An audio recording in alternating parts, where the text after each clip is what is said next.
Welcome back, ladies and gentlemen. This is the Purple Political Breakdown, and today I've said this before in the podcast, a new style that I'm gonna be testing out for the next couple weeks, more like next couple months, to see how this kind of jives. And it's very simple. I call it the open panel. More general conversations about the political landscape and what is going on, having different perspectives on, having more of a kind of a I wouldn't say Socratic, but more of a back and forth, like you see on different sports shows, and better than what you see on different political shows.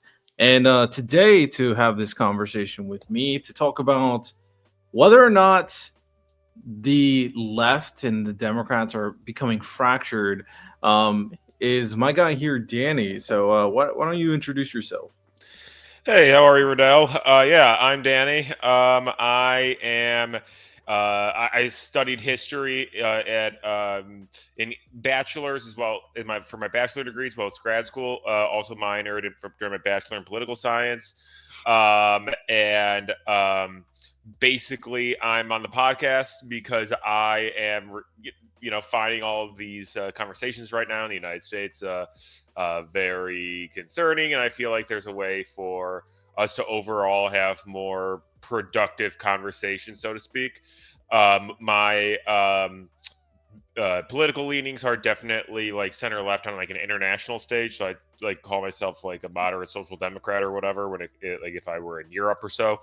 Um, and for the most part, pretty progressive, but I don't completely agree with everything that the left says or does either. But otherwise, I'm still very against, like MAGA, Trump, and all the other similar parties in other places. Um, so yeah, that's just like a little bit of a background on me. I primarily work in museums also. All right, I respect it. I'm a historian on, and if anybody listens or watches this podcast episode, and you also feel like you would be a good fit to come on and have these conversations, feel free to email me, the trendgoldenfaith at gmail.com. I'll be surveying potential co-hosts for the next couple months, basically until the end of the year, unless I find the perfect individuals.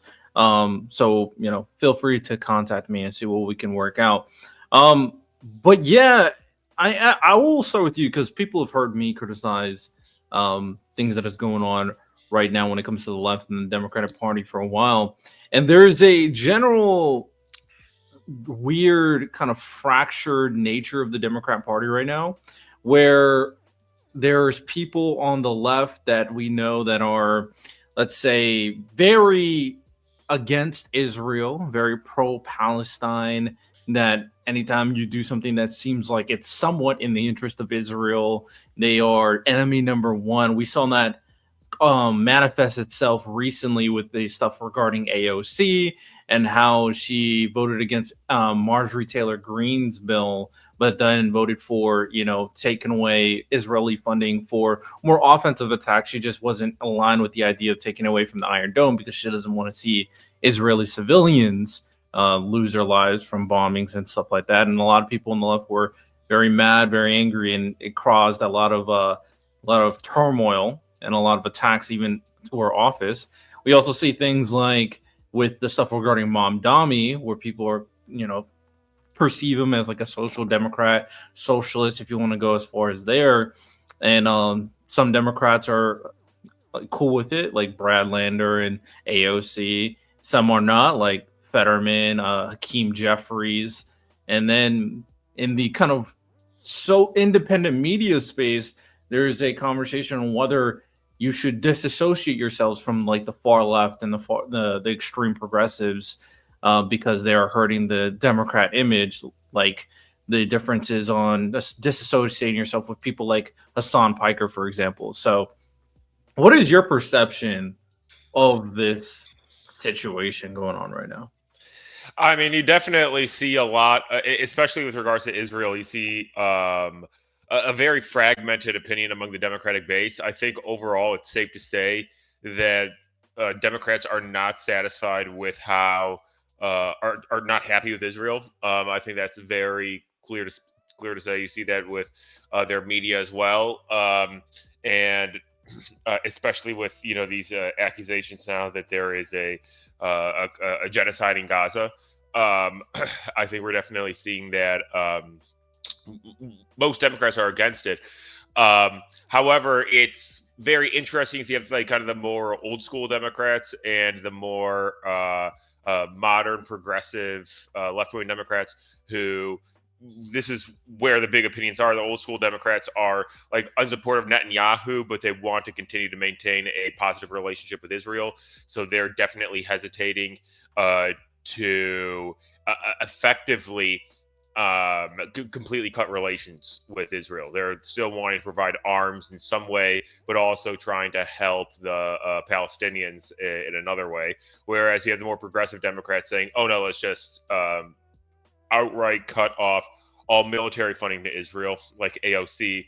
But then the supporters of these people, like AOC supporters, going even further and saying, "No, we need to completely just disband all associations with the country because of this." And honestly, I think I'm going to sound like a broken record here.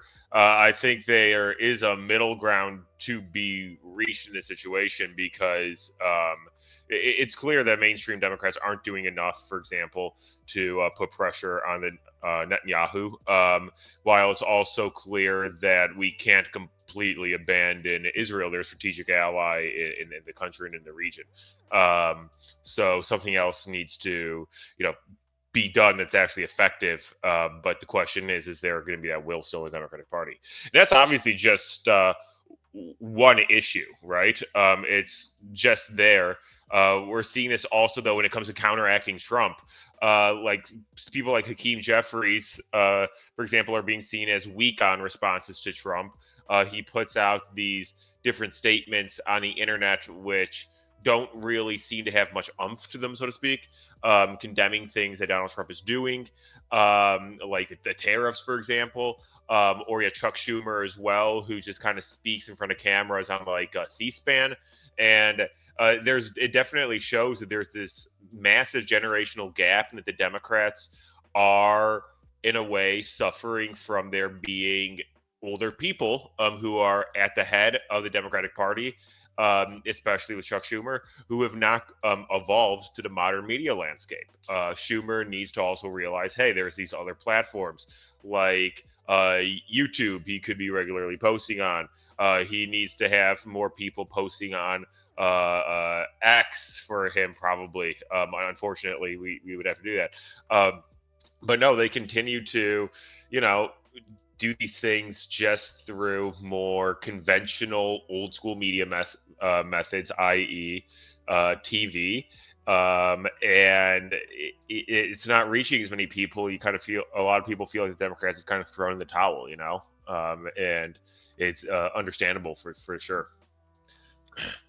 Yeah, that definitely seems like the sentiment right now. I very much dislike Donald Trump, dislike MAGA. Think they're terrible for the country and the foundation for the country.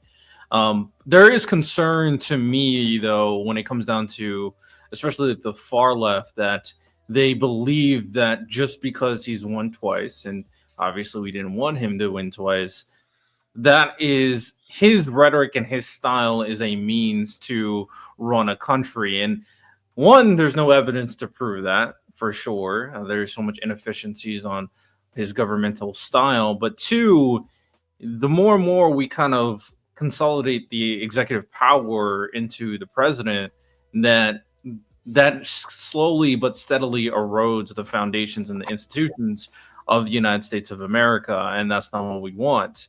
So there definitely needs to be that middle ground. But I also agree that a lot of the more establishment Democrats, and when I use the term, I'm just talking about people who've been in the political game for decades at this point, they are not adapting. They are not changing the way that they communicate to the people, that they communicate to the younger generation. And that's why we saw people like Charlie. I'll be respectful for now, but typically when I make content about Charlie Kirk, I call him Charlie Cuck. Charlie, we saw him go on like college campuses and appeal to younger generation with a bunch of nonsense, but he provided something, especially for like young white men, that hey man, the country and the current system is not for you, so that's why you have to look in this direction. That direction was Donald Trump. And there was a void there, which usually young voters are Democrats, and now they're getting co opted and, I would argue, manipulated by MAGA. So now that's why I also think, and I'm curious on your thoughts on this, why someone like a Mom Dami was so effective is that he changed his communication style. I don't necessarily think all his policies will be effective. I do think some are interesting, especially idealistic in terms of what it could provide, but practically I don't know if it would be the most effective. But he became very personable. He went on the streets, he talked to people, he was on the internet doing content with Hasan Piker, doing content with AOC, young individual. So do we think that moving forward, the style of appealing to voters is something like a Mom Dami, not necessarily his policies, but the way he approached his campaign? I mean, definitely that's a big way to appeal to young voters, right? And we don't only see him doing that, but rather we also, saw Donald Trump doing that, especially with this last campaign. He was going on things such as uh, uh, the Joe Rogan experience, and even Trump wasn't the first person to do that. I mean, we had Bernie Sanders going on the Joe Rogan experience, which was a very smart move back in 2020 in order to reach a larger media or a larger voter base, especially a younger voter base. Going on podcast though, also with AOC, who in a way is kind of like I would almost kind of describe her as like a little bit of an influencer as well, in terms of her social media presence.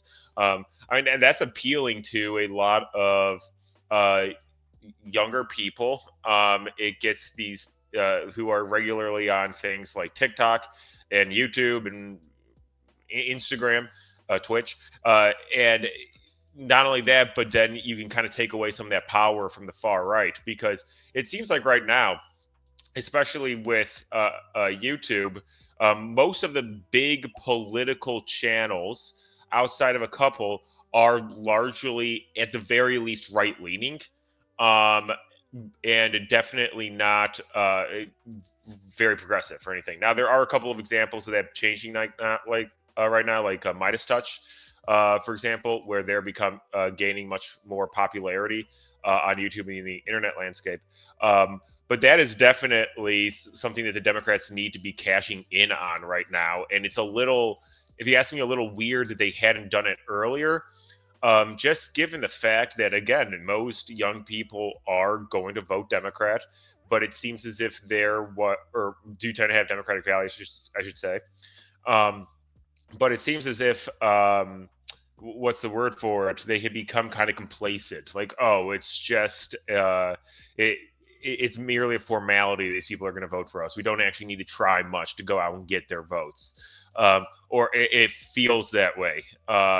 And instead, they've decided to continue relying on these same methods that worked probably in the early 2000s, 90s, even 80s, but they're now starting to realize the harsh reality that they're not in the proper landscape effectively, or they're not in the proper media landscape for getting at the young next generation of voters, which is people our age and even a bit younger than us.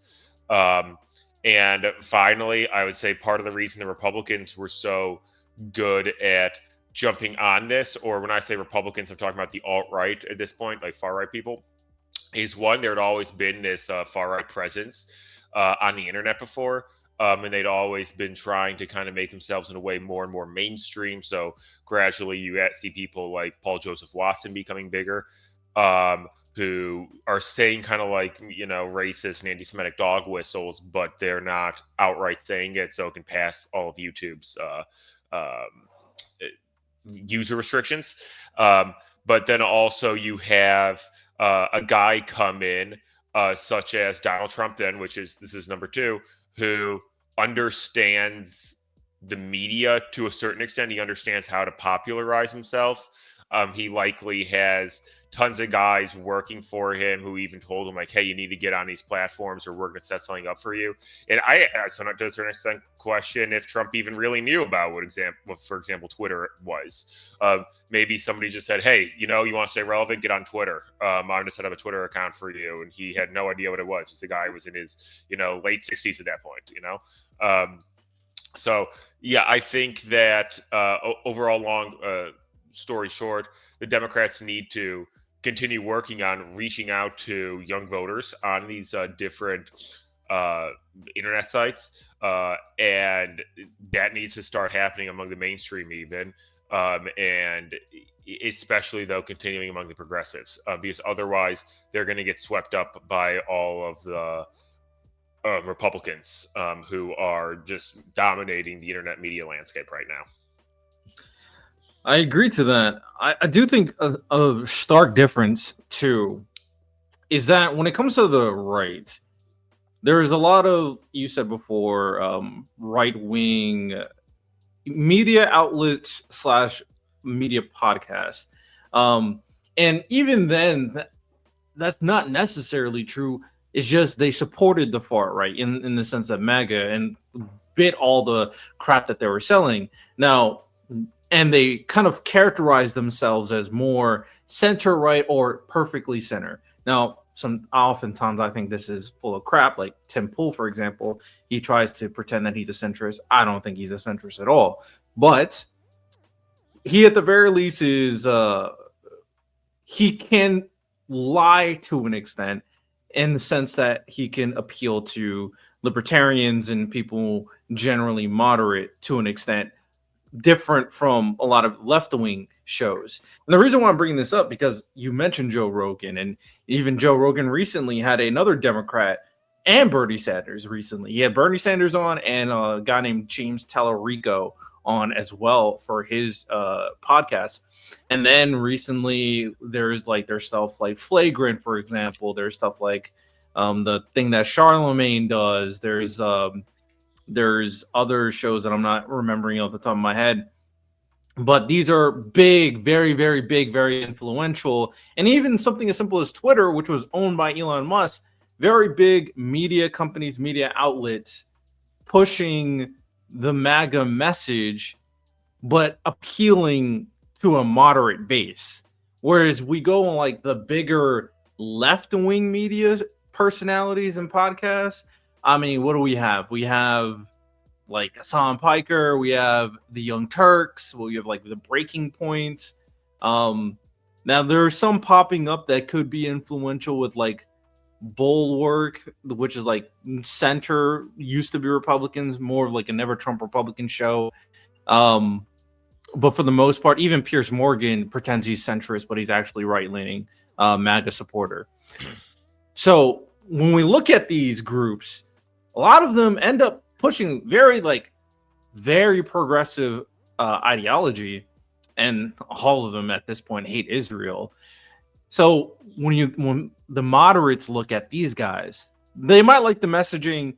Oh, well, the elites, suck, right? I think most Americans think the elites, the 1% sucks.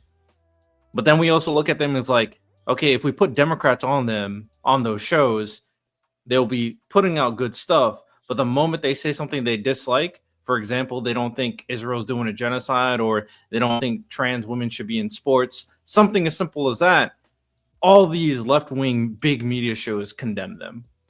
Or as go as far as says, I don't think any of them go like, you should. Well, I think some do go like, hey, you shouldn't vote for a Democrat president, or they try to vote for a third party. That is another part of the conversation, that a lot of these left-wing media outlets do not appeal to the average American a lot of the time. Do you get that same type of sentiment? Oh yeah, no, I definitely know what you're talking about. Even for me, like while I do consider myself a Democrat and a social democrat, that I find myself being uh, more centrist again from like an international perspective, as I say at the beginning. But also there are some things that, for example, Hasan Piker says that does make me think, okay, yeah, I don't really like. I like what you're saying. I like what you're standing for. I think you're coming. I think you genuinely are coming from a place of goodwill, so to speak. But I don't watch him because I don't watch him a lot just because he is so divisive in a lot of ways. He can be like, I mean, for example, he said that the United States deserved 9/11, and then he eventually took that statement back. But saying stuff like that is not going to get you moderate Democrats. It is just going to feed into the Trump army. It's just going to feed into the MAGA army. Be like, look, they hate America. See, that is why you need to vote for me and keep supporting us. Because this is who the Democrats are. They're people like Hasan Piker, who think America deserved 9/11. Which is ironic, because then a lot of Trump supporters go and believe conspiracy theories. But anywho, it's also which is kind of my point. Also, we need more moderate Democrats, or I would say moderate progressive, so to speak, also to come in and say, hey, we're going to have a conversation about this, try to explain all the nuances, but also not be using this outright anti-American sounding rhetoric. Let's just get that out of the way. Like Hasan saying, that definitely did not help the progressive cause much. And B, they need to take some positions that a lot of average Americans would genuinely support, such as that, yes, you should be, that should trans people be in sports, for example. Me personally, I'm not a big sports person. I don't necessarily care that much, but I could see where there are certain restrictions, so to speak, on that, especially in women's sports. But again, I'm not anyone with any authority on that, so please don't quote me on it. And if they started doing that, then I think you would start to see more people move towards the Democratic Party, because a lot of the policies overall that the Democrats are promoting, and that progressives have been promoting since Bernie Sanders, are actually popular with a lot of Americans. Like, at least the idea of them, like universal health care, like that idea is popular. So why not just try focusing more on that stuff and quit with the outright America bashing, the outright even Israel bashing, and was just pushing this like progressive ideological purity that not everybody is going to get behind. It's just a matter.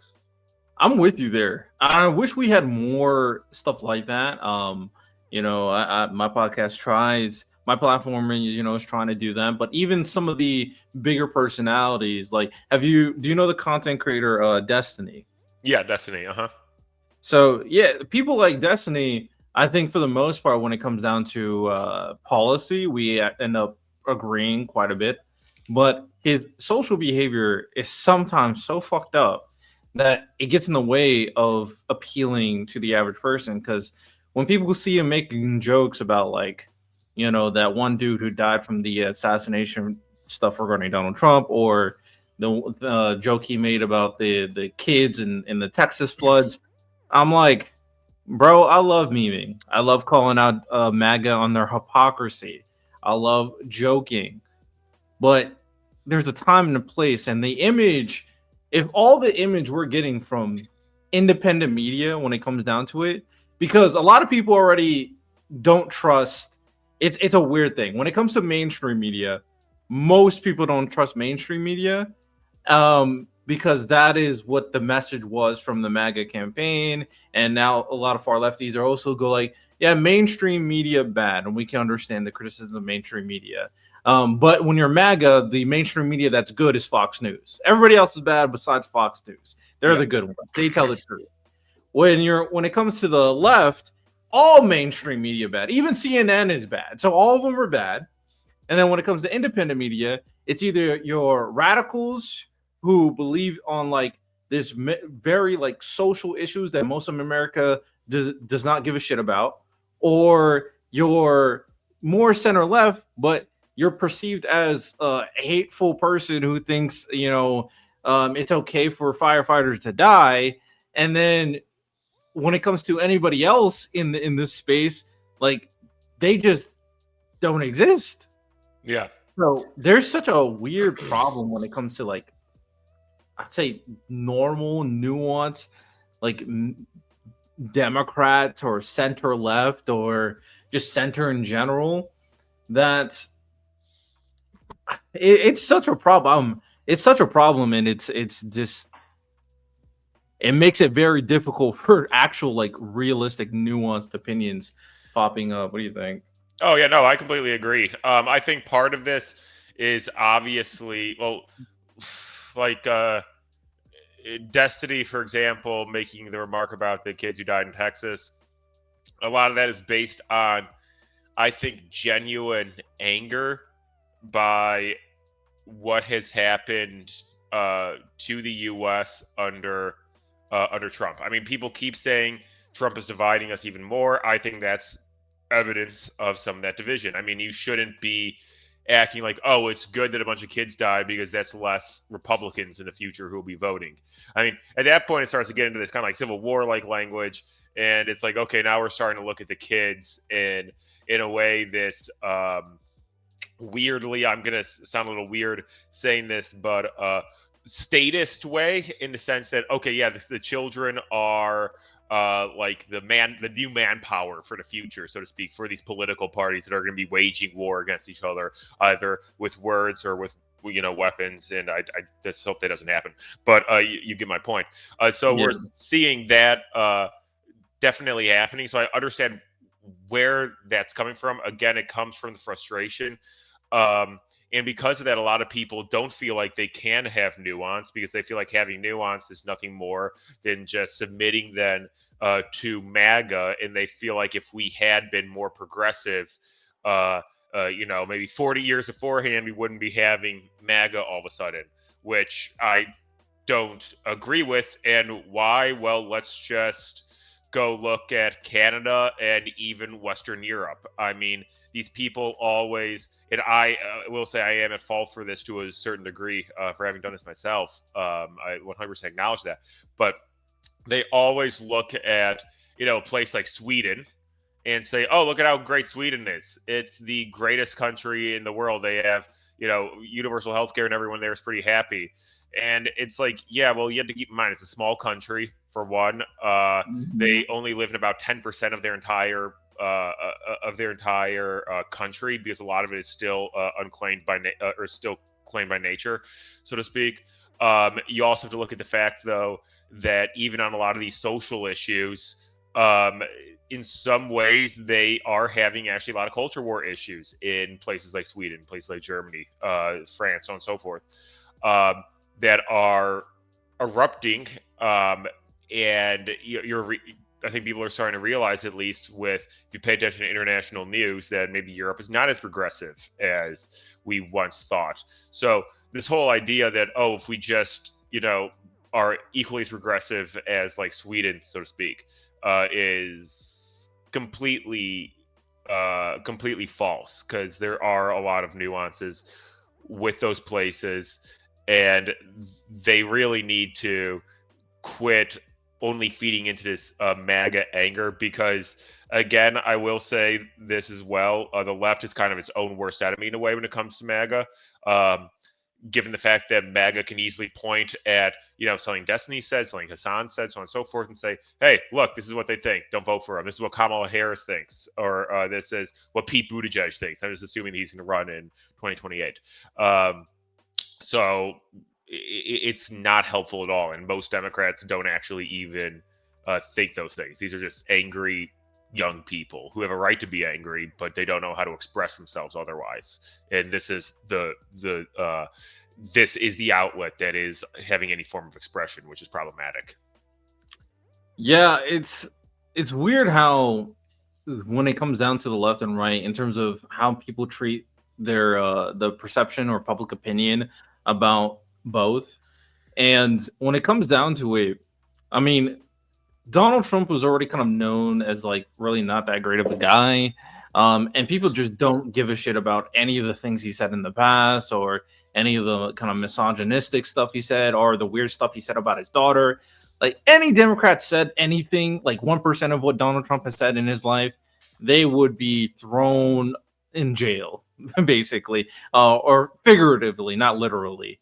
Yeah. But when it comes down to it, I do think the left and Democrats got extremely lucky, not in terms of like the impact of the country based off the executive actions and how he's kind of damaging the structural institutions and different aspects of the country, such as like the economy, because we a lot of people really paid attention to what Donald Trump advocated for and what he was doing. We all knew he was going to do this, but the public opinion is changing about him finally, where people are starting to realize that this guy is a very very shitty person because of the Epstein files. That is like the big thing that nobody could defend, and now apparently he may consider pardoning not only Ghislaine Maxwell but also Diddy.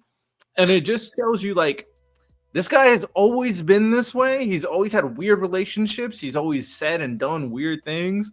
But now we have receipts and we could track everybody from like MAGA who were advocating for this, that now that none of them can kind of go back on. So this is just one thing that Donald Trump is trying to move on from. He physically cannot move on from. And this is the first time it's happening in terms of like the public opinion is that Donald Trump is being looked at, and the left is finally kind of coming together with their messaging and going like, yeah, this guy's a pedophile. Like, release the files. He's a pedophile. Easy, effective. We're finally on the same page. But after all this stuff kind of goes away and we're kind of moving on from this and whether or not the files get released, or even after Donald Trump and we're finally we're done with this guy, doesn't necessarily mean everything is done, because I do think there's an embedded problem with the Republican Party right now. But after all this, when it comes to the Democrats, do we think they can ever truly, on the left in general, do we think they ever can truly coexist and be on the same page? Because it should be for the people and for the country, but for some reason, even though they're all in the same party, there's too much differences. There's too much unalignment, in alignment. Yeah, it's weird to watch. um, I think regardless, what we're gonna see is that the Democrats are going to move more left eventually. I think it could take some time, of course, but overall, I think within our lifetimes, you're going to see a Democratic Party that does move more left. But they're really going to need to put a stop on how far left that is, like what kind of messaging they're going to support, what kind of messaging they're not going to support, etc.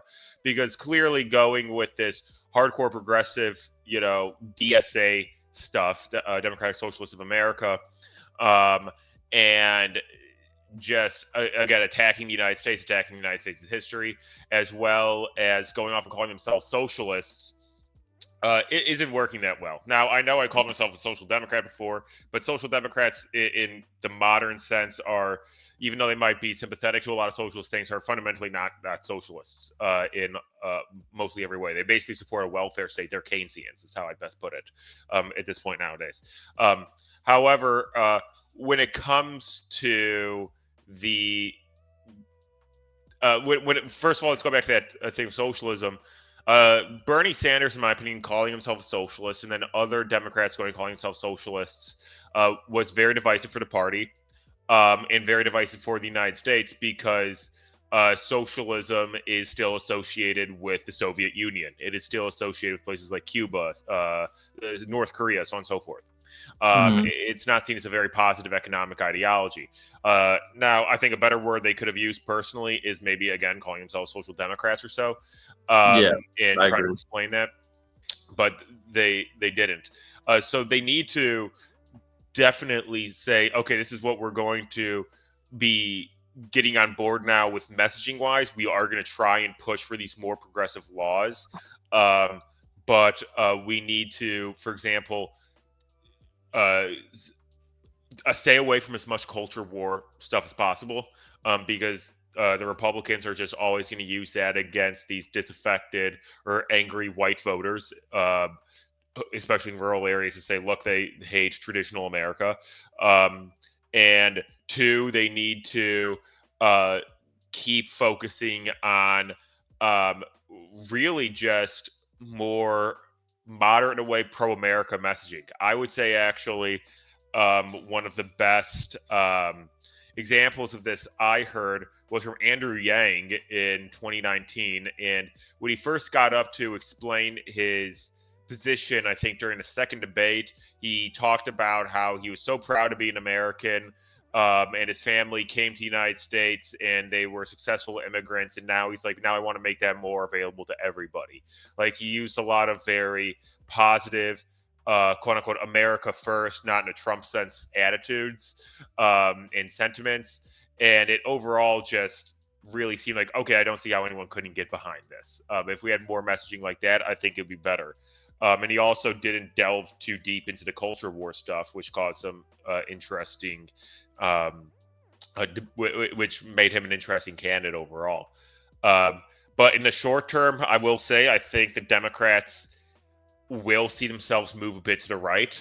And when I say move to the bit to the right, I mean they're probably going to try and stay away from discussing these hardcore social issues such as trans people in sports when it comes to the 2028 election.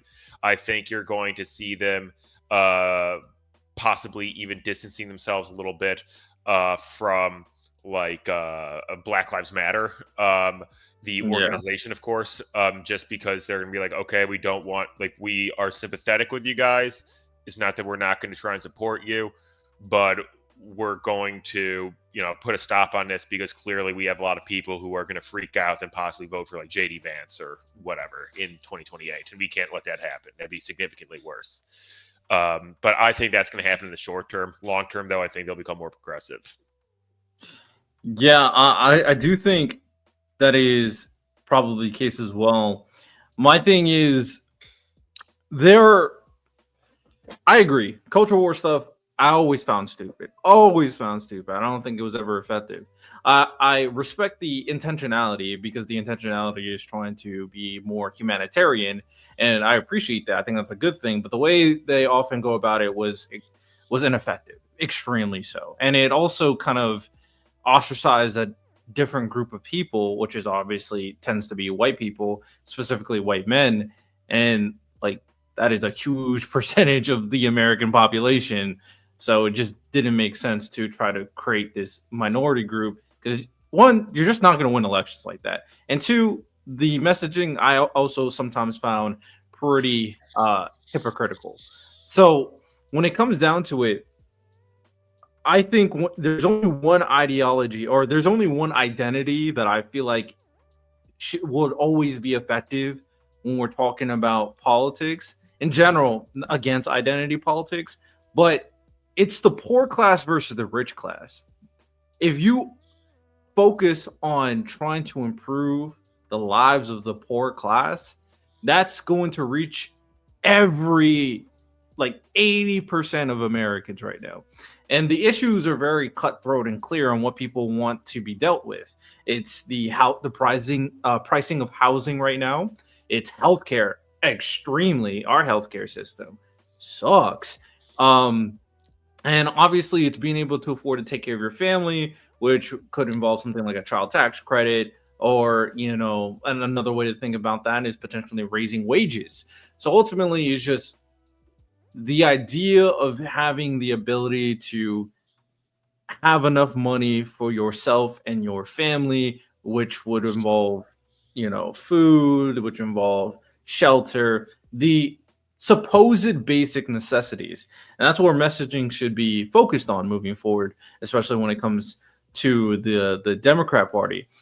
My only concern though is even if we're saying that they should kind of focus on the more specific areas to appeal to more Americans in general, I always feel like that the far left still still won't satisfy them, and that's what frustrates me the most because in this recent election, when it was like time to vote Kamala Harris over Donald Trump, and I was like, bro, Donald Trump is terrible for the country.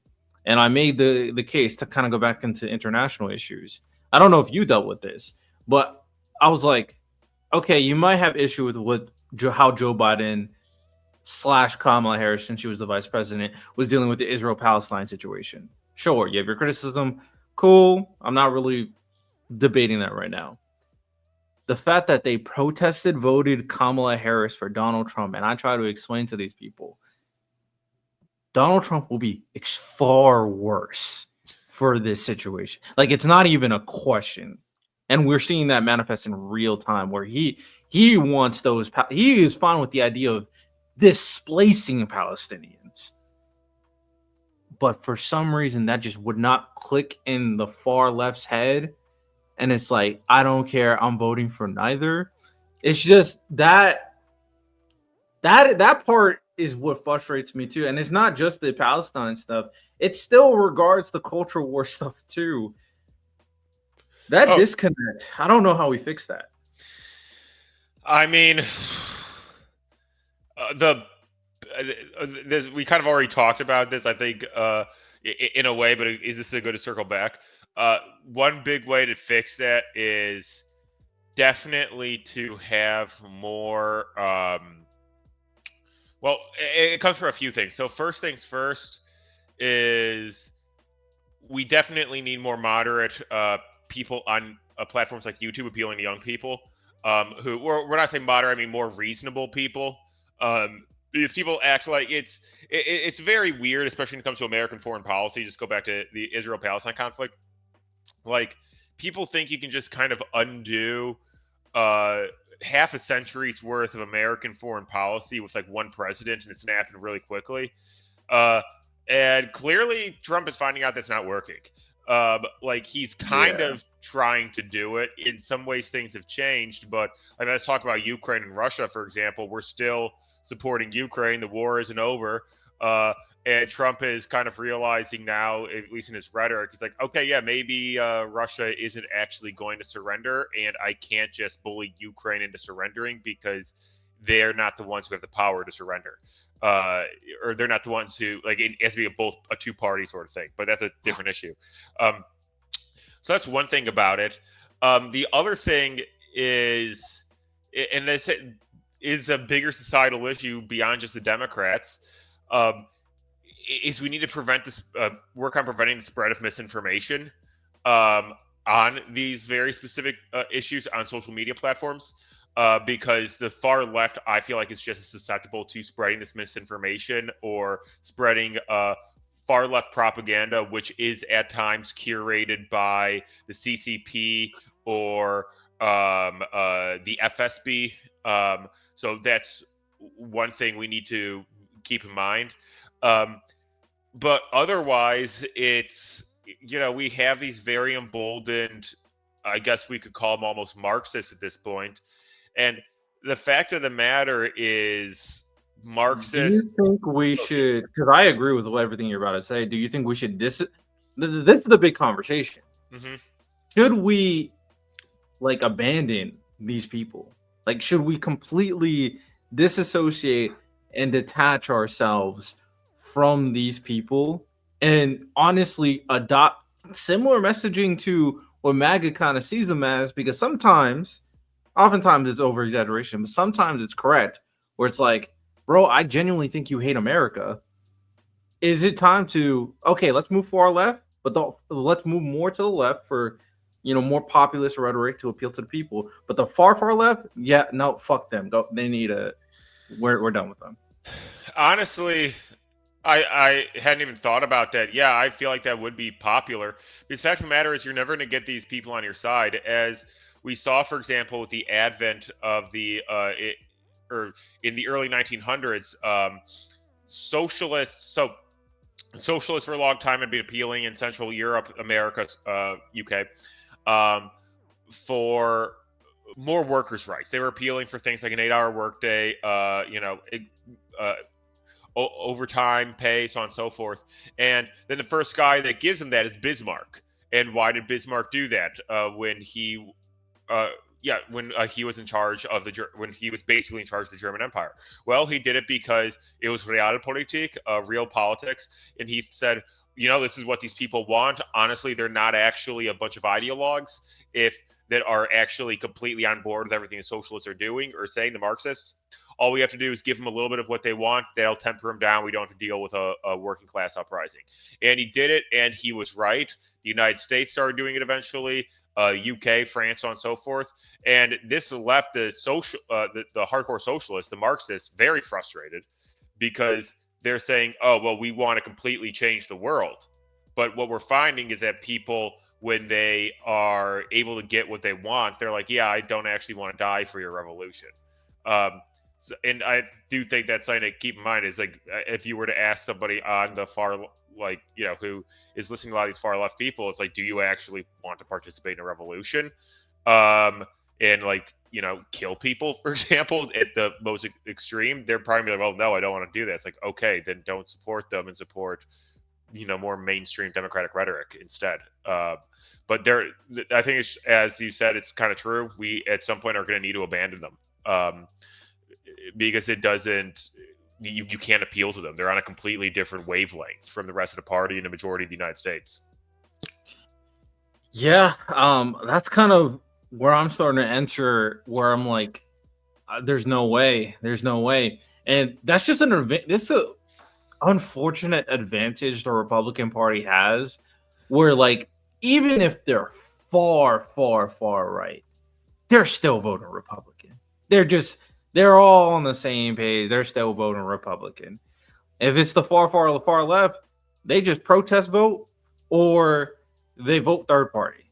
And it's very frustrating when it comes down to those situations because one side's obviously better for their agenda than the other, but they just have a totalitarian mindset in the sense that if you're not with me, you're against me, or it doesn't matter where you are at the end of the day.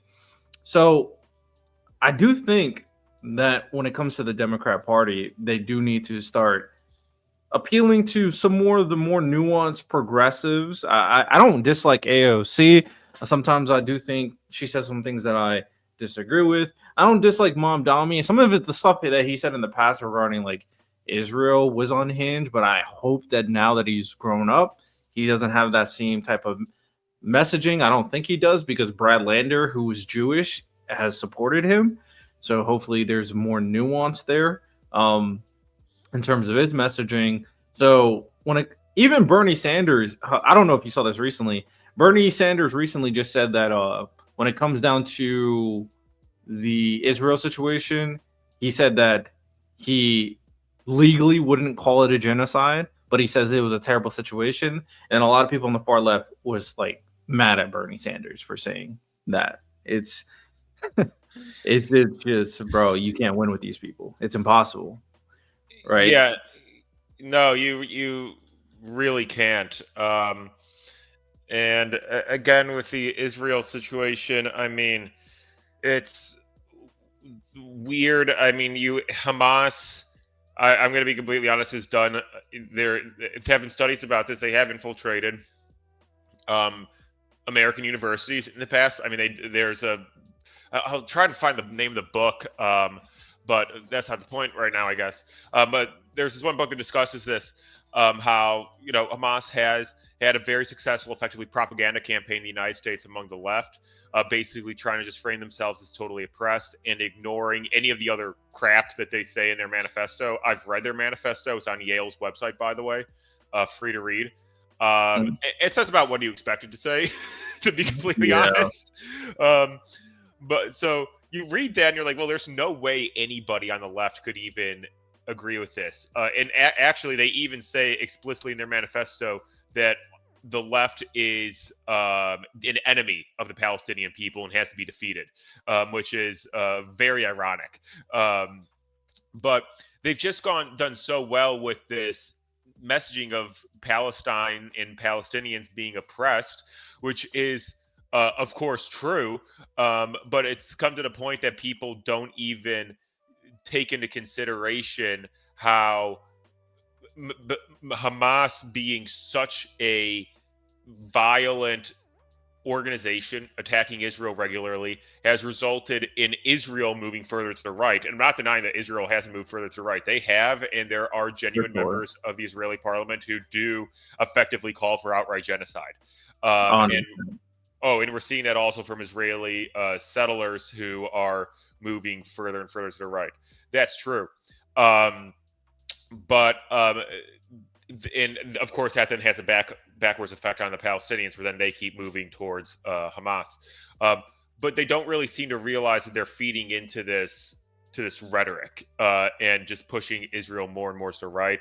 And at this point, you can't just completely disband the state of Israel. It cause an international crisis, full blown. I mean, it arguably potentially even bigger than what's going on right now with Palestine. That's an extremely controversial opinion, but yeah.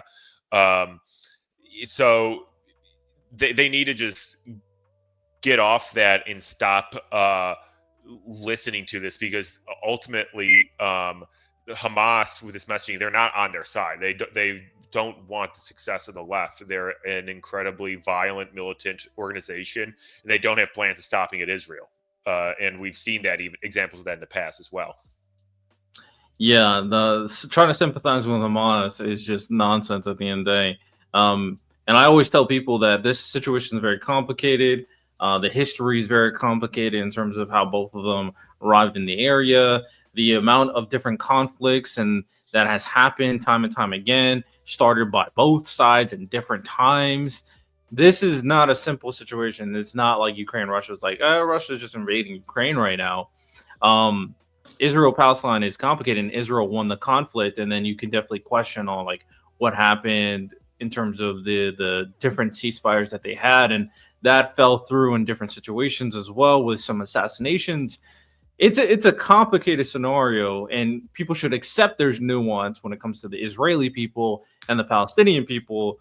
But the moment you go like, oh yeah, Israel's government is always right, when we know that there's some unhinged people there, or Hamas of all people is right, it's like, bro, what are we doing? We're not.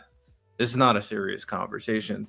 All right, before we wrap up, I would say the general conversation we had today, which was very interesting, was talking about how the kind of current image of the Democrat Party and the left and the fractured nature of the left as of right now.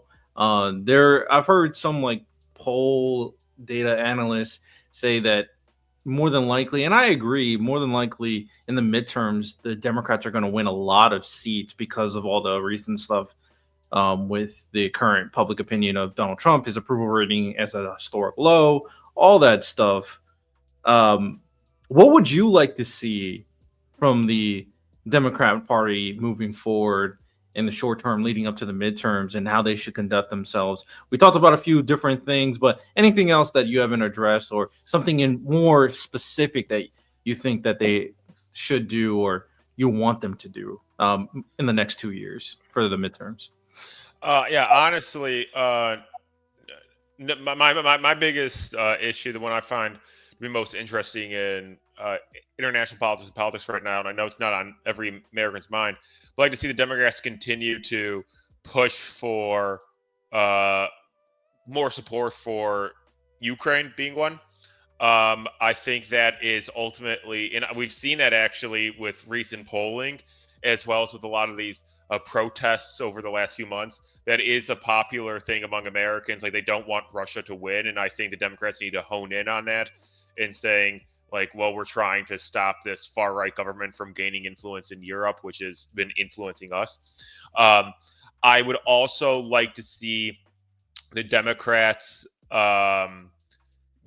Continuing to focus, in all honesty, on the immigration aspect, focusing on trying to have a more humanitarian base for how to deal with illegal immigration instead of just going and rounding people up randomly.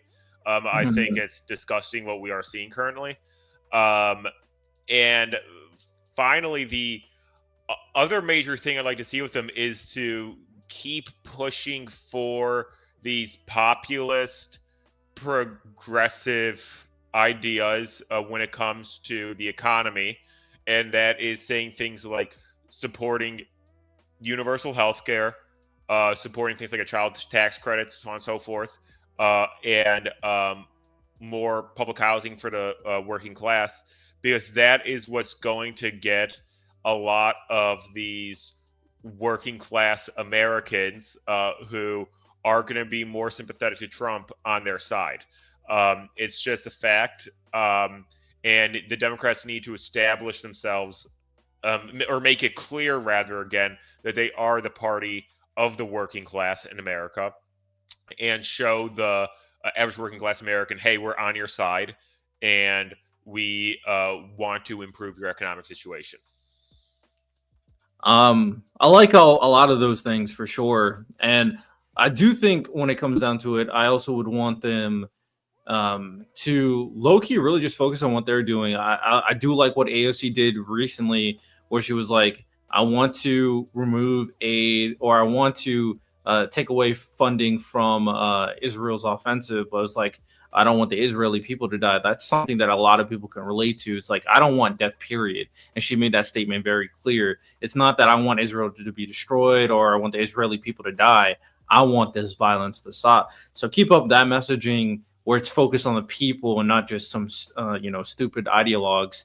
Also, I do think they should keep up the pressure with simple messaging, as well as being very open and available. Like people like James, I forget his last name. I think it's Tallarico. James Tallarico, Pete Buttigieg is another one. Yeah. To make themselves very known in the space with these different podcasts, or just getting out there in general. And not being afraid to really just like, hey man, let's call it a spade when it comes to MAGA, especially. I don't know how you feel about him right now, but I think he has been killing it on social media. Gavin Newsom has been, his messaging has been great recently. I'm like, bro, this guy's so base right now. Oh my goodness. And I was pissed at him. Did you see that interview he did with Charlie Kirk? I hated that interview. No, I did not see that interview. No.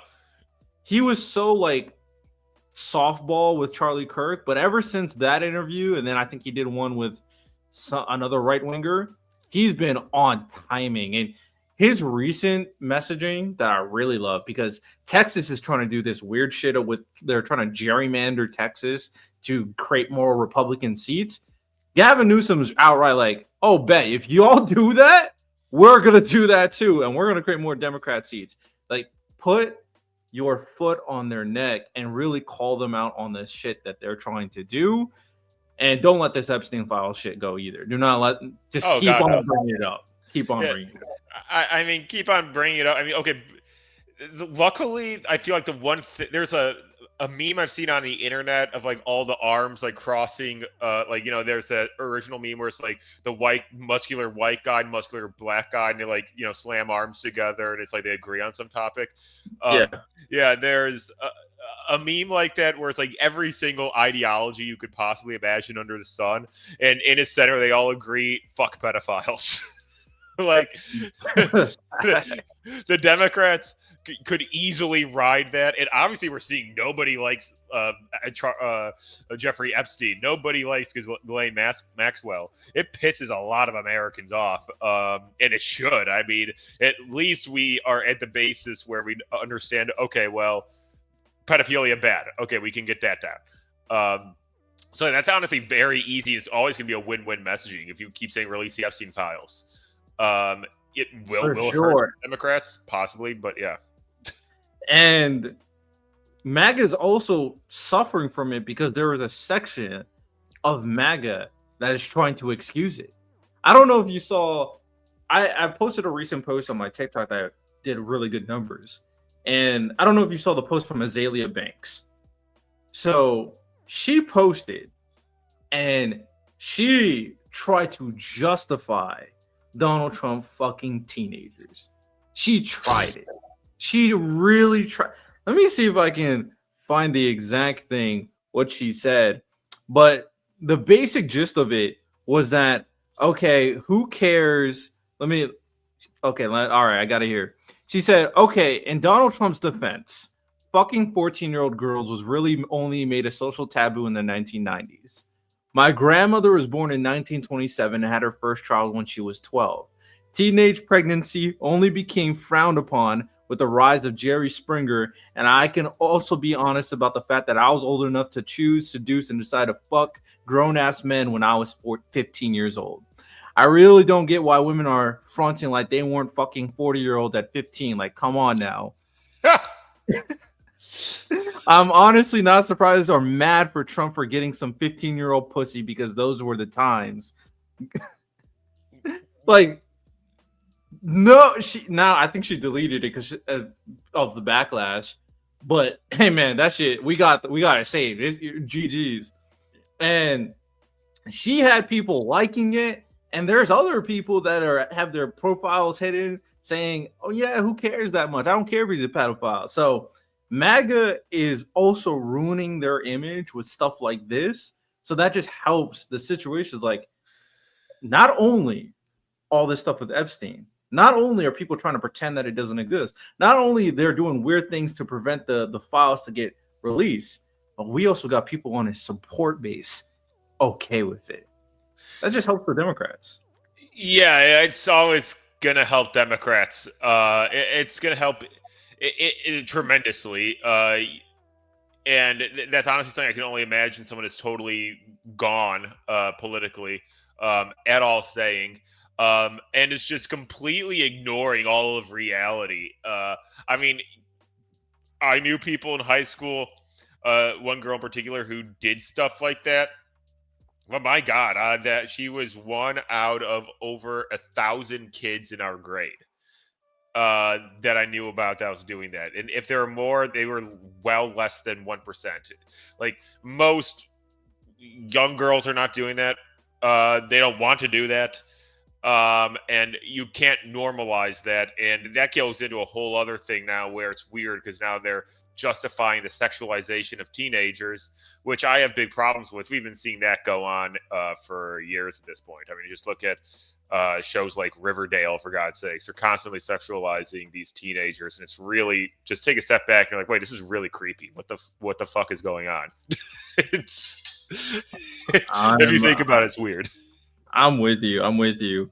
Overall, the Democrats now finally have an avenue to really look at themselves in the mirror and have a place to regain the trust of Americans because regardless of all this stuff that's going on, the Democrat approval rating is also pretty low. That's also because the far left again just fucking plummets the approval rating because they just hate the Democrats. Whatever. Yeah.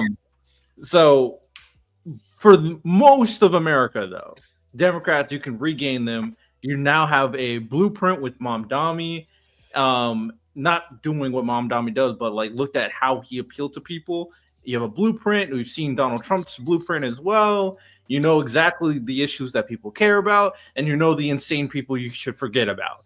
So it's time to lock in. And also the establishment, old Democrats. I'm not gonna lie, y'all guys gotta get out of here, bro. Y'all getting too old. We gotta young it up a little bit. Yeah, that I don't know why the hell you'd want to pursue a career in politics that long, anyways. Like, come on, you have enough money, just go relax. go to talk shows or something. That's the best you can do now. This is just a unenjoyable lifestyle where we're just getting criticized, yelled at, defamed, like constantly on the. Nah, bro. I don't know why you would want to do that for that long. For sure. Yeah, exactly.